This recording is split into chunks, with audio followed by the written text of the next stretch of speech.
Good afternoon students. Last video में हमने अपना चैप्टर 2 अर्थ एंड एनवायरनमेंट के बारे में डिस्कशन किया था। उसकी शेप के बारे में हमने पढ़ा था कि अर्थ की शेप कैसी है। तो उसके रिगार्डिंग हमने एक तो पाइथागोरस के व्यूज़ देखे थे, उसके बाद निकोलस कोपरनिकस के व्यूज़ देखे थे, उसके बाद फर्डिनेंड मैगलन जो कि एक यात्रा पे गए थे और उन्होंने ये डिस्कवर किया था कि अर्थ जो है वो राउंड है उसकी शेप और उसका कोई एंड पॉइंट नहीं है, इसके बारे में डिस्कस किया था। उसके बाद एक रशियन एस्ट्रोनॉट थे यूरी गागरिन, और वो कहाँ गए थे? स्पेस में गए थे, और वो पहले पर्सन थे जो कि स्पेस में गए थे और उन्होंने ही ये फाइंड आउट किया था कि अर्थ कैसा है, राउंड। यहाँ तक पढ़ा था। अब हम इसके आगे से पढ़ना स्टार्ट करते हैं।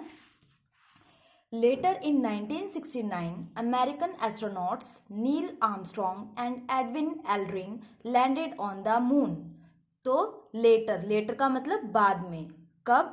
1969 में अमेरिकन एस्ट्रोनॉट कौन होते हैं? जो स्पेस में जाते हैं। तो स्पेस में ट्रेवल करने वाले जो लोग होते हैं उनको एस्ट्रोनॉट बोलते हैं। तो अमेरिका के एस्ट्रोनॉट कौन कौन? एक तो नील आर्मस्ट्रॉन्ग और दूसरे एडविन एल्ड्रिन। तो ये दो एस्ट्रोनॉट, नेम क्या है उनके? नील आर्मस्ट्रॉन्ग और एडविन एल्ड्रिन। तो इनने कहाँ पे लैंड किया था? मून पे। कब लैंड किया था? 1969 में। तो 1969 में American astronauts Neil Armstrong and Edwin Aldrin landed on the moon. Moon पे किस किस ने लैंडिंग की थी 1969 में? नील आर्मस्ट्रॉन्ग और एडविन एल्ड्रिन। और ये कहाँ के एस्ट्रोनॉट्स थे? अमेरिका के। ठीक है।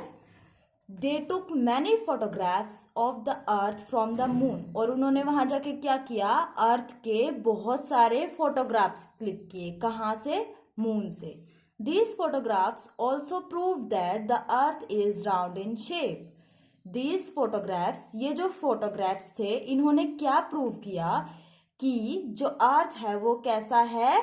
राउंड है शेप में। तो these photographs also prove that the earth is round in shape. क्या प्रूव किया इन फोटोग्राफ्स ने? कि अर्थ कैसा है? राउंड है। It looked like a big ball. और अर्थ कैसा दिखाई देता है? एक बड़ी सी बॉल जैसा। It looked like a big ball. So, with time, all the doubts regarding the shape of the earth became clear.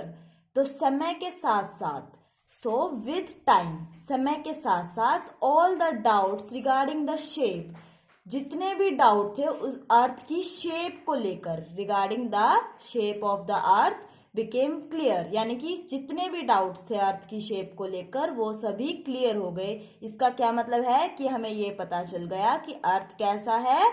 Round है शेप में। So with time all the doubts regarding the shape of the earth became clear. तो ये कौन है? Neil Armstrong. और ये कौन है? एक एस्ट्रोनॉट है और जो कहाँ से बिलोंग करते हैं? अमेरिका से। ठीक है। और ये कब गए थे मून पे? 1969 में। ठीक है। आप कुछ फैक्ट देख लेते हैं। लाइका कौन है? एक डॉग का नेम है। ठीक है। Laika a dog was one of the first living beings to go into space. तो लाइका एक कुत्ता है जो कि पहला प्राणी या पहला लिविंग बीइंग है, पहला ऐसा जीव है जो कहाँ गया? स्पेस में गया। सबसे पहले एक डॉग को स्पेस में भेजा जिसका नाम था Laika. It became the first animal to go around the earth. और ये पहला एनिमल था जो कि अर्थ से बाहर गया था।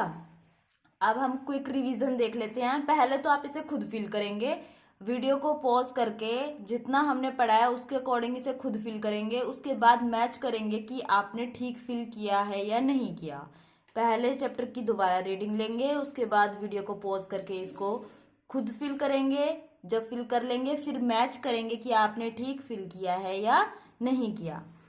सो राइट ट्रू और false. First one is Nicolaus Copernicus said that the earth revolves around the sun. तो ये बात बिल्कुल ठीक है क्योंकि निकोलस कोपरनिकस ने ही कहा था कि अर्थ रिवॉल्व अराउंड द सन। अर्थ चारों तरफ घूमती है किसके? सन के। तो ये बात कैसी हो गई? True. Next one is Ferdinand Magellan's voyage proved that the shape of the earth is round. तो जो फर्डिनेंड मैगेलन थे, उनकी जो एक यात्रा थी, यानी कि उन्होंने समुद्री यात्रा की थी, उससे क्या प्रूव किया था कि जो अर्थ का शेप है वो राउंड है। तो ये बात सही है, क्योंकि जब उन्होंने यात्रा की थी तो उसके बाद वो 3 साल तक एक ही दिशा में चलते रहे, तो वो उसी पॉइंट पे पहुंच गए थे जहां से उन्होंने स्टार्टिंग की थी। तो इसका मतलब क्या हुआ कि जो अर्थ है वो कैसी है, राउंड। तो ये भी बात कैसी हो गई, ट्रू हो गई। Next is Yuri Gagarin was a British astronaut. क्या ये बात ठीक है? नहीं, हमने तो पढ़ा था कि जो यूरी गागरिन है वो कहाँ से बिलोंग करते हैं, रशिया से। So Yuri Gagarin was a Russian astronaut. तो ब्रिटिश एस्ट्रोनॉट यहाँ पे मेंशन किया है, तो ये बात गलत हो गई और इसीलिए यहाँ क्या आ जाएगा, फॉल्स आ जाएगा। ठीक है, अब हम आगे पढ़ना स्टार्ट करते हैं। सरफेस ऑफ द मून, कि मून का सरफेस ऑफ द अर्थ का सरफेस कैसा है। Surface of the earth is made up of land and water. तो ये बहुत ही जरूरी बात है कि अर्थ का सरफेस किन किन चीजों से मिलके बना है, एक तो लैंड, एक वाटर। या तो हमें पूरी अर्थ पे लैंड मिलेगी, ठीक है, उसकी शेप अलग अलग हो सकती है, पर लैंड तो मिलेगी। अगर लैंड नहीं मिलती तो क्या मिलेगा, दूसरी चीज वाटर मिलेगी। ठीक है, तो अर्थ का सरफेस 2 चीजों से मिलके बना है, एक तो लैंड और एक वाटर।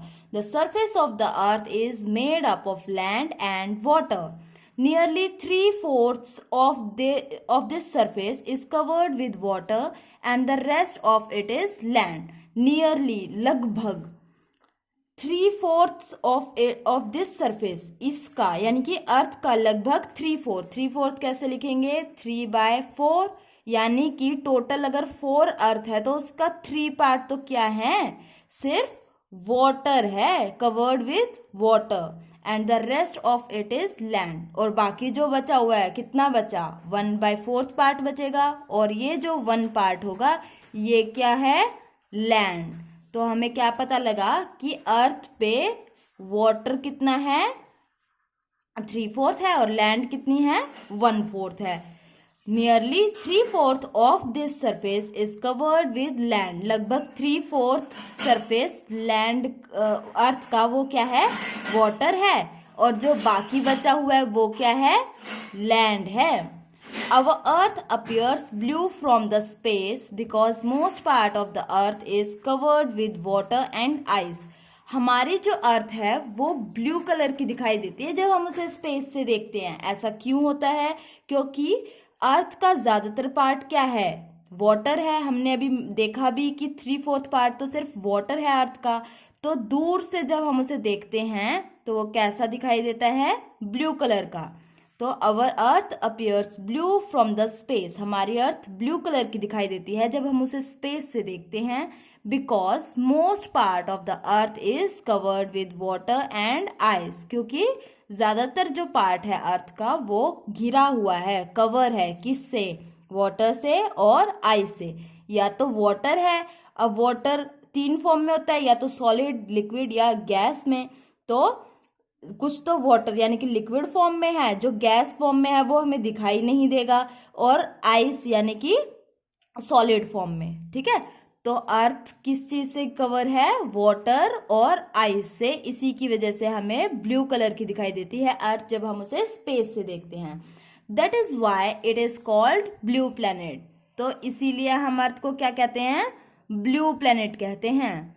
किस वजह से, क्योंकि वो ज्यादातर उस पर वाटर है और दूर से देखने से वो कैसी दिखाई देती है, ब्लू कलर की। इसीलिए हम अर्थ को कैसा प्लेनेट कहते हैं, ब्लू प्लेनेट कहते हैं। कोस्ट, अब कोस्ट क्या होता है, the place where the land meets the sea is called coast. ऐसी प्लेस, ऐसी जगह जहां पे लैंड मीट करती है सी से, यानी कि धरती और समुद्र जहां मिलते हैं उसको क्या कहते हैं, कोस्ट कहते हैं। The area around the coast is called the coastal areas. और वो एरिया जो कि कोस्ट के आसपास है, यानी कि तट के आसपास है, उसे क्या कहते हैं, कोस्टल एरिया कहते हैं। पिक्चर में अगर आप ध्यान से देखेंगे, यहाँ पे ब्लू पार्ट है। ब्लू किस चीज को डिनोट करता है? वाटर को डिनोट करता है। और ये ब्राउन येलो ये किसको? लैंड को डिनोट करेगा। तो जहां पे वाटर और लैंड मीट करेंगी तो वो तो क्या हो जाएगी? कोस्ट। कोस्ट का मतलब तट कह सकते हैं या रेखा कह लो, या जहां पे वो मीट करेंगे। ठीक है, तो जहां पे लैंड और सी मीट करेंगे उसको तो हम क्या कहेंगे? कोस्ट कहेंगे। और उसके आसपास के जो एरिया होंगे उनको हम कह देंगे कोस्टल एरिया। ठीक है, These coastal areas are generally defined as the crossing point or transition area between land and sea. ये जो कोस्टल एरियाज होंगे यानी कि जहां पे लैंड और सी मीट करेगी उसके आसपास के जो एरियाज होंगे are generally defined as a crossing point. इनको हम क्या कहेंगे? क्रॉसिंग पॉइंट कह देते हैं, या फिर ट्रांजिशन। ट्रांजिशन का मतलब होता है चेंज। ठीक है, ट्रांजिशन एरियाज यानी कि जो चेंजिंग, जहां पे लैंड और वाटर अलग अलग हो जाए, तो transition areas between land and sea. तो ये जो कोस्टल एरियाज होंगे इनको हम क्या कहेंगे? या तो क्रॉसिंग पॉइंट कह देंगे या फिर ट्रांजिशन एरियाज कह देंगे। किसके बीच में? लैंड के और सी के बीच में। These coastal areas are generally defined as the crossing point or transition areas between land and sea. Do you know the part of a coast which has a steady slope is called a beach? तो beach किसे कहते हैं? Coast का वो part जहां पे slope steady रहे। Steady का क्या मतलब होता है? स्थिर, यानी कि कांस्टेंट। जो ढलान है वो चेंज ना हो, फिक्स रहे, तो उसको हम क्या कहते हैं? बीच कहते हैं। अब हम डिस्कस करेंगे हॉरिजॉन के बारे में। हॉरिजॉन क्या होता है? If we stand on the top of a tall building, अगर हम एक टॉल बिल्डिंग पे सीधे खड़े हो जाएं और वहां से दूर देखने की कोशिश करें तो हमें क्या दिखाई देगा? हमें ऐसा लगेगा जैसे कि अर्थ है और जो स्काई है वो आपस में मिल रहे हैं। ठीक है, तो ऐसी सिचुएशन में वो क्या कहलाएगा? लैंड हॉरिजॉन कहलाएगा।